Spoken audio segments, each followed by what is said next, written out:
Welcome back to CBS Mornings. Today, we're looking what happens to our clothes when we no longer want them. According to some reports, Americans buy about 5 times more clothing than they did back in 1980. And one study suggests we wear each item an average of, just listen to this, 7 times. That increase can be tied to fast fashion. That's what they call it. Trendy designs that are mass produced at a very low cost. So here's a question. Where do all those clothes end up? The U.S. leads the world in exporting used textiles. More than 1.5 billion pounds are shipped out of the country every year. Deborah Pato followed some of those donations to West Africa. Have you ever wondered where the clothes you throw away end up? Some of them travel thousands of miles to Ghana.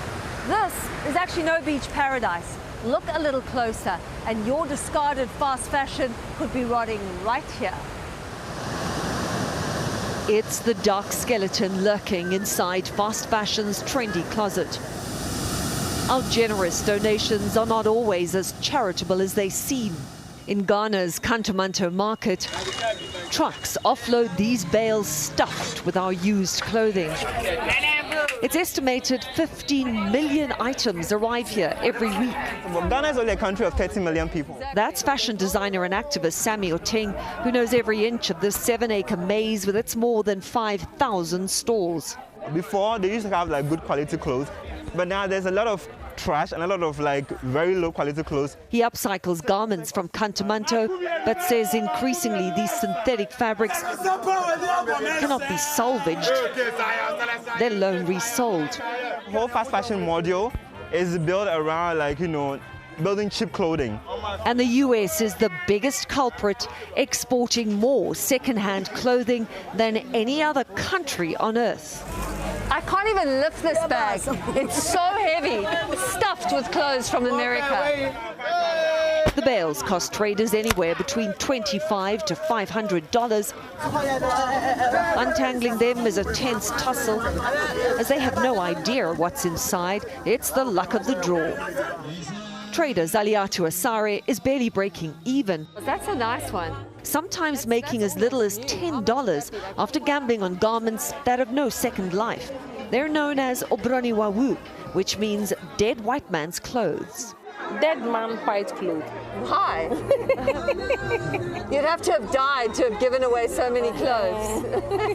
We found everything from big-name brands to personalized T-shirts like this one from Pennsylvania. This T-shirt was clearly made very recently. It references COVID and has already made it thousands of miles to Ghana. Ghanaians do a remarkable job with our cast-offs. Tailoring, color washing, and even tie-dyeing them back to life. But it's not enough to reduce the glut of clothing created by our addiction to fast fashion. So effectively, Kantamanto is highlighting America's waste problem. Excess. Exactly. Waste is being built into the model of fast fashion. Like overproduce. And then in the end, like people wear clothes for just like 2 weeks and then just discard them. The waste does not end up in America. Ultimately, it ends up here in Kantamanto. But it doesn't stay in Kantamanto. When the rains come, some of this textile waste washes up on the local beaches. They're called tentacles, and they're everywhere on this beach. Discarded, rotting, tangled mess of clothing. They're buried so deep, it's almost impossible to pull them out. And this is nothing compared to Ghana's overwhelmed landfills, where the rest of the unsold clothing ends up. Head of the city's waste management, Solomon Noy, has a message for Americans. Deal with it. Do not hide under the guise of donations of second-hand clothing, and then you ship them over to us just to cause problems to us.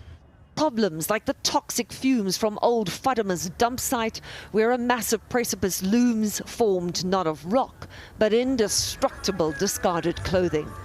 I mean, you can see the brands. When you come here, you see a whole lot of brands. Adidas, H&M, Zara. It's estimated that 40% of all the clothing bales end up as landfill.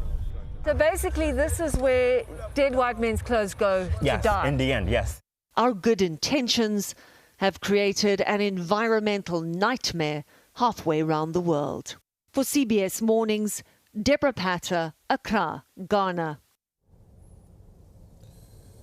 It's just not good. I mean, it makes me picture my own closet and think, that is not good. Makes you second guess going and buying more clothing. Yeah, right? it really does. It makes me worried for the whole planet, to be honest with you. I mean, that's a big issue, and it's such a big systemic issue. It's hard to fix in any doubt. And good way. that's something we can all do. We can all help with that. We can all do our part. Yes, we can. That's for sure. Thank you very much, Deborah Pata.